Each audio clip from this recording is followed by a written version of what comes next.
when the Niners win, the Niners win. Now, this is the playoffs. It gets more competitive, obviously. Maybe this is different. But if you're talking about the best and most consistent teams, the Niners feel like the one team that seem to just go in. They're like the Nikola Jokic of the NFL. They just go in, they do their job, and they get out of town, and they do it with precision. Right, and they're playing at home here, and they have extra time to get ready. So I think the number is justified. Like, if there is a true 10-point favorite, it does feel like the Niners are that. But are we giving the Packers enough credit? Like, I think that's the question here is you see a team that's coming in with a lot of confidence, and also there is not much pressure on the Green Bay Packers here. Like, I know there's been a lot of pressure for Jordan Love to fill the footsteps of Aaron Rodgers, but it feels like he's doing it pretty well so far. Granted, he's not won an MVP just yet, but still it feels like all the pressure is on the Niners here. Even though it doesn't feel like as overwhelming as the pressure was on, say, like the Cowboys. I don't know. I just think it's going to be a tough time for the Packers because it's going to be really tough for them to establish a run against these linebackers, one of the best linebacking core of any team in the NFL. So a lot of the success for the Packers has not just been Jordan Love. It's also been the success of Aaron Jones and the run game. When you have a young quarterback, it takes a lot of pressure off of you if the run is successful. You know, it's harder for defenses to really key in on the passing game. So I think it starts there. I think the Packers are not going to run the ball quite as effectively in this one. We knew that the matchup going into that Cowboys game was sometimes the Cowboys were not great at stopping the run. We saw it in that game.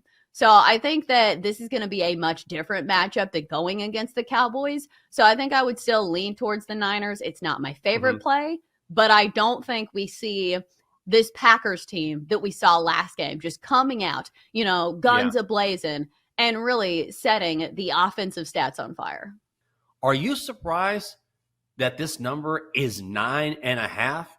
Matt was saying in the chat, I think it was last hour, that this is one of the BetQL model's best bets this week because the BetQL model, which is the Dongster, says that the Ravens should be favored by what? 5? And here the Ravens are laying 9.5. Is this too many points? I think it might be justified. Like, I'm still going to take the points with the Texans, but I think I see why this line is 9.5 because the Ravens are the best team in the AFC. Like, you look across the way at the NFC and the best team in the NFC, 10-point favorites against their respective team. And also, these two teams have a rest advantage, which is huge in the NFL, especially when you're a team that's nursing injuries. You brought this up. Mark Andrews, you know, possibly on the horizon to return to the receiving corps. He's the security blanket for Lamar Jackson, not only one of the best tight ends in the league, but also when you have that added benefit. We saw what Tom Brady did with Rob Gronkowski in the end zone. When you have that guy, it is such a security feeling for the quarterback, which Lamar Jackson doesn't necessarily need it, but it's certainly a boost when you have a guy like that, especially in the postseason. But I think for me, it's all about the confidence that this Texans team has played with and what we've seen from C.J. Stroud so far. Not just him, the defense. Will Anderson making his name known on the defense as one of the other first-round picks that the Texans have. So for me, I will go with the points here. I do like the angle of taking a passing offense, backdoor covering, because think about it. If they're behind, they are more built to play from behind if they are a passing offense, and they can get points on the board quickly. So I'll take the points with the Texans. That is my first leaning. Maybe I will look more into this throughout the week and change my mind, but as of now, I'll take the points. Yeah, I think I would take the points too. And it feels like that we're still not giving – the more I think about this, the more I like the Texans. It feels like we're not giving the Texans and C.J. Stroud in particular enough credit here. And when you talk about ceiling, then certainly C.J. Stroud, how scary is it and how excited must you be if you're a Houston fan that C.J. Stroud looks like this in his rookie season? He is only going to get better. So I don't know if that arc continues against the Ravens, but I really love the Browns over the past weekend. I thought the Browns were the right call. I thought that Browns Ugh. defense, I mean, I was Me wrong on too, that. brother. Me Yeah, too, brother. I believed in Joe Flacco. We played the Joe Flacco Mm. song, and what happened? Oof, 2 pick-sixes. That was brutal to watch. But you figured that Browns defense, which was the best defense during the regular season, would give CJ Stroud fits. Nope, not at all. Now, the Ravens might be a different animal. Yes, you're right, Double D. I was wacko for Flacco. It's not the first time he's got me. But now you think maybe the Ravens, with an extra week to get ready and also a very solid defense and also Mark Andrews coming back for Baltimore on offense potentially, maybe that explains the line. It still seems too big. Chelsa is such a teaser. Oh, God. I find myself annoyed with whoever is making that voice. I'm like, shut up. Stop taunting me.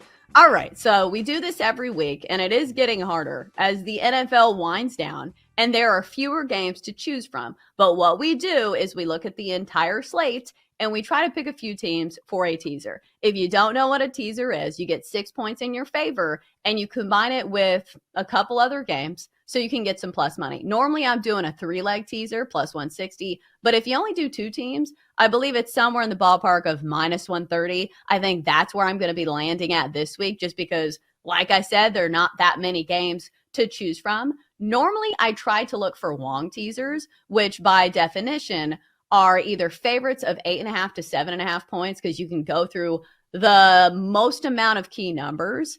But again, there are not that many games to choose from. So I'm going to have some kind of wonky numbers in this one. So just know that going forward. So first leg in the teaser, I'm going with the San Francisco 49ers. Is it square? I don't care. The line on this one is 10 against the Packers. I'm going to tease it down to 4 points. The Niners are a team that have struggled kind of with injuries. They haven't struggled in general, but still, I think the extra rest will do wonders for a team that's already very dominant. They're playing at home. And I think if the Packers can't get the run established, I think that's going to put a lot more pressure on Jordan Love, because if you look at some of these games where the Packers have been really good, it's because Aaron Jones is not only making those amazing blocks on Micah Parsons, he's also been really effective in the run game. Next up, we're going to go to the Texans. This line is plus 9.5, which I already feel like is too many points against the Ravens. And we're going to tease it up to plus 15.5. It's kind of a wild number. And one would think if they get blown out, they're probably going to get blown out by a lot.